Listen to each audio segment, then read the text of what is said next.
Some encounters change your life in a moment. Some smiles hide secrets. Some names are never what they seem. This is the story of Ethan Ryder, a travel journalist, and the day he stumbled into a world of lies, danger, and deception, all because of a stranger with a smile. It was a rainy afternoon in Whistler, Canada. I had just finished an assignment about hidden ski lodges and decided to take a break at a small, quiet cafe near the main square. As I sipped my coffee, I noticed her. She was young, elegant, with sharp green eyes that seemed to look right through me. She smiled and spoke first. "You look familiar, Mr. Starlight," she said, her voice calm yet playful. I blinked. "Starlight?" I repeated. "You must have me mistaken." She laughed lightly. "Perhaps or perhaps not." She introduced herself as Lena Carrington, but there was something off in her tone, as if she already knew my life story. I laughed it off, assuming she was playing a game. But I noticed a man at a corner table, white-haired, with a stern gaze, observing us silently. Every time I looked at Lena, he glanced away, but his eyes never left me. Lena's behavior was strange. She pretended to know me, called me Mr. Starlight in front of the man watching us, and whispered things only someone close to me would know. It soon became clear I was being lured into a trap. The man in the corner, later revealed to be Mr. Vance, was no ordinary onlooker. There was calculation in his gaze, a purpose I couldn't yet understand. When I left the cafe, I felt eyes on my back. Every street corner, every turn seemed to echo with a presence. I realized I was being followed. At first, it was subtle, footsteps matching mine. Then it escalated. In downtown Vancouver, I nearly got pushed in front of a car. The car screeched to a halt, and I barely avoided disaster. A note was slipped into my pocket, wet from rain. "Mr. Starlight, you're in over your head." Shaken, I tried to report these incidents to the local police. They were polite, but dismissive. "No one has seen anything suspicious, Mr. Ryder," the officer said. "Maybe take some precautions, but there's nothing we can do." I left, frustrated and uneasy. Something was happening here. Lena, or whoever she really was manipulating events, and the man at the cafe, Mr. Vance, was somehow connected. I couldn't tell who to trust. Even the people I passed on the street could be watching. I retraced my steps, trying to find a clue. When I looked into Lena's bag, left accidentally on a cafe chair, I found a card with an emblem of the Orion Hotel in Victoria and a cryptic note, "Meet me, midnight, alone." It was signed simply, Lena. I had no choice. If I wanted answers, I had to follow the trail. The next morning, I took a ferry to Victoria.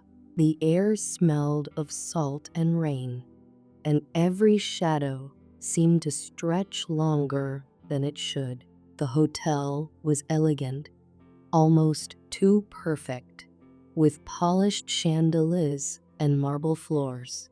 And there she was, Lena, or perhaps not.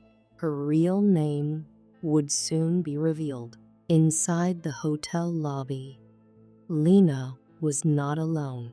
A man approached her, Craig Dalton, sharply dressed, confident. He addressed her casually, as if they shared a private joke. Watching them, I realized the truth. Lena was not who she said she was, and Craig Dalton was the starlight she had spoken of, the real target.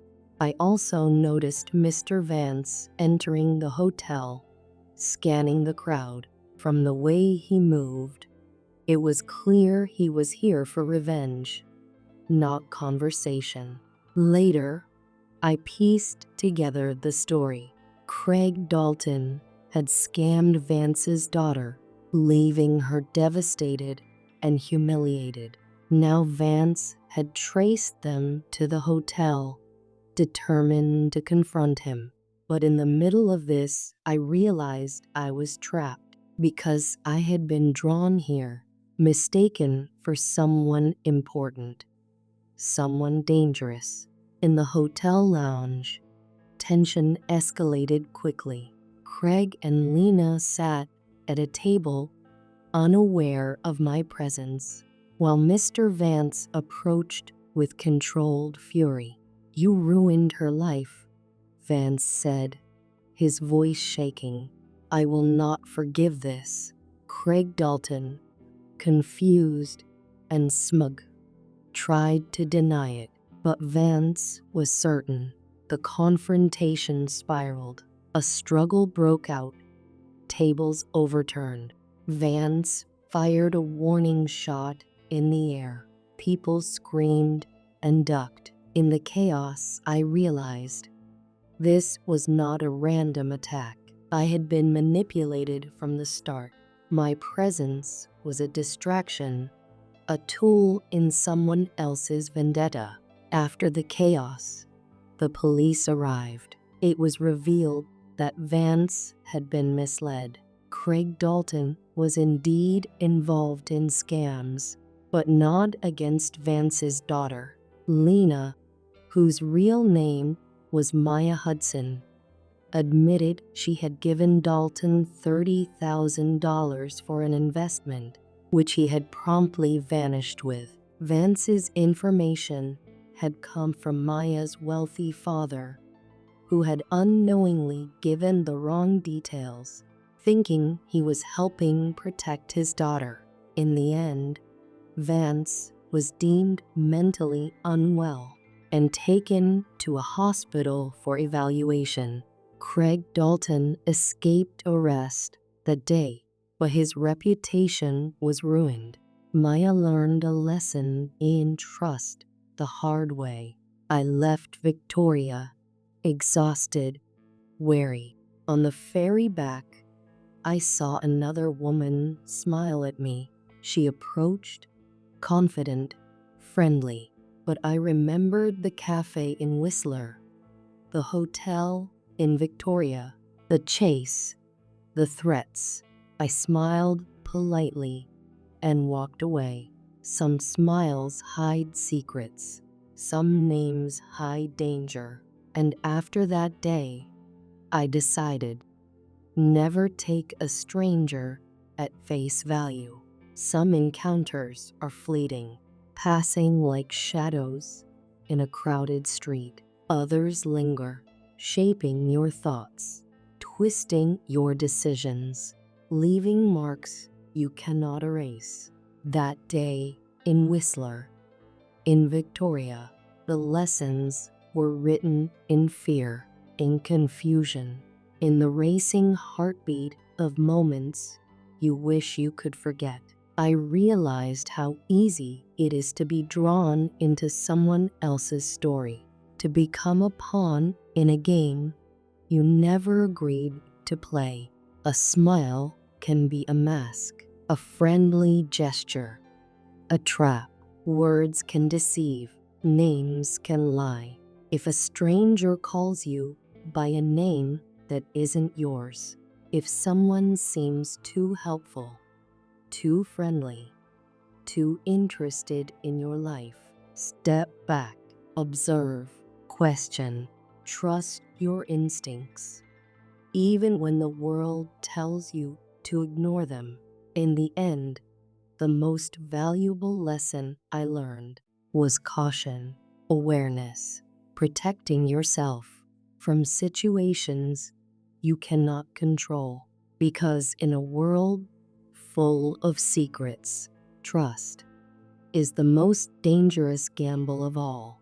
Sometimes the only safe choice is to walk away, to listen to that small voice in your mind, the one that whispers, "Not everyone who smiles at you has good intentions." Remember, your life is yours. Your choices are yours. The shadows of others' deceit do not need to become your reality. Always be careful. Always be aware. Always be ready